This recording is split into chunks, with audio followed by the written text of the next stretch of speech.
नमस्कार जय जगन्नाथ मु सोनी आपन स्वागत करुच्ची Soni kitchen and blog channel को आशा करुच्ची जगन्नाथ कृपार आपण मैंने समस्ते भल थे जो भल था सुरक्षित था वीडियो को फास्ट टू लास्ट जाए देखुए जब पसंद आसला लाइक करेंगे फ्रेंड्स तो शेयर करेंगे आउ चैनल जब नुआ अच्छा चैनल गोटे सब्सक्राइब करने तो डे ना चलते स्टार्ट करवा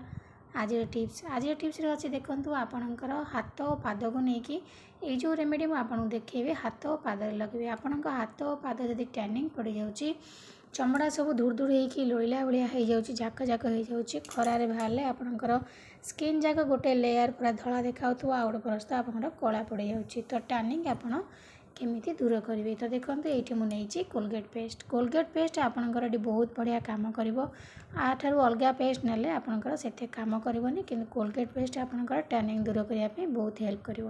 जितेक पुराना जमी मैला सबू बाहर करदेव ये कोलगेट पेस्ट सफा करने हेल्प करता है कोलगेट पेस्ट मैला को बाहर करता है आपंकर स्किन को पूरा ग्लो करता है तो जी दरकार अच्छे मुझे से नहीं देखे नौ आप हाथ और पाद सबुआड़े लगेले बेसी ने तो ये मुझे क्वांटिटी कम नहीं गोटे अलग जिनस भल भाव मिक्स करनवा ये देखो मुझे टमाटो नहीं टमाटा पूरा पाचिला टमाटो ने देखो ये मुझे पाचिला आ लाल टमाटो नहीं बहुत बढ़िया से पाची तो आपको आप गेटर साहाଯ୍य काढ़ी तार रस नहीं पारे ना खाली आपको माने टिके कणा करके आम रस काढ़नवा टमाटो आपणकर जमी मैला को सफा करता है आ स्किन को पूरा ग्लो करने हेल्प करता है ता सहित आपणकर जिते जमी मैला सब बाहर करदेव स्किन टैनिंग दूर कर तेणुक हाथ पाद गोटे बहुत सुंदर रेमेडी आपणकर टैनिंग को दूर करने तो मुझे टमाटो को कणा कर नहीं गली कणा कर सारापर एमती चिपुड़ी नियंतु तार रसटी बढ़िया से बाहरी आसो टमाटो रस आपणकर फेस बहुत यूजफुल रेमेडी टमाटो रस आपणकर फेस को पूरा इंस्टांट ग्लो करने हेल्प करता है तो देखो ये मुझे चिपुड़ी की तार रसटी काढ़ी नेली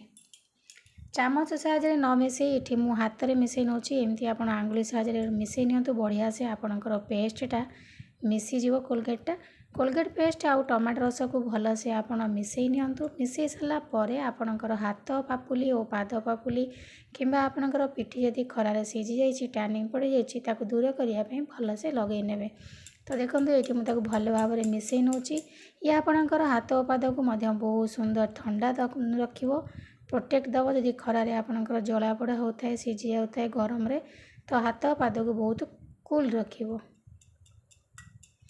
आपको मुहरे लगेले किसी खराब ना कौन खराब प्रभाव पड़ोनी कहीं कोलगेट पेस्ट आउ टमाटो रस आपणकर फेस रे किसी भी खराब प्रभाव पकेब ना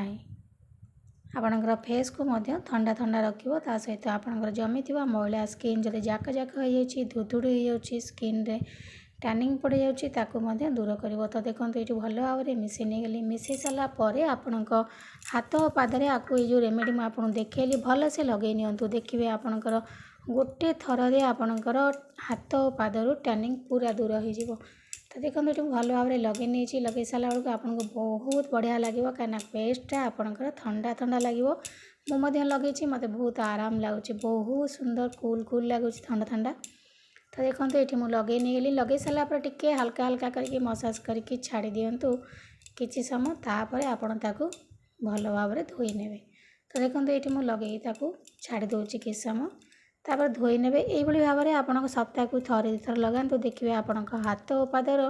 टैनिंग दूर हो चमड़ा जो जाकी जाकी हो धड़ हो जाऊँगी बहुत मलिन देखा जाऊँगी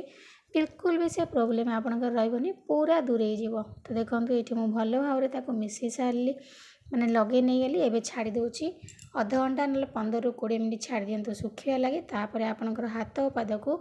जेकोसी टिश्यू पेपर साहाଯ୍य पोछि पारे तापर आप पानी धोई ने देखूँ ये मुझे भल भाव में देखे नौ आपन को केते सुंदर भाव में ग्लो कर आपन धोईकी देखे ने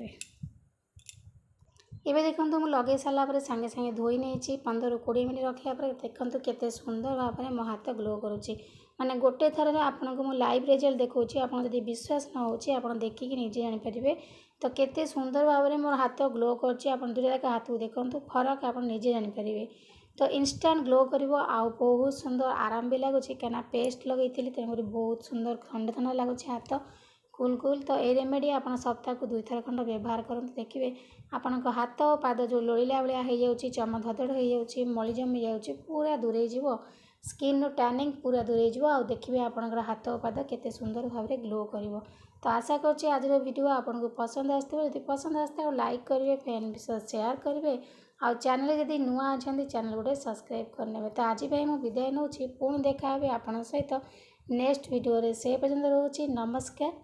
जय जगन्नाथ।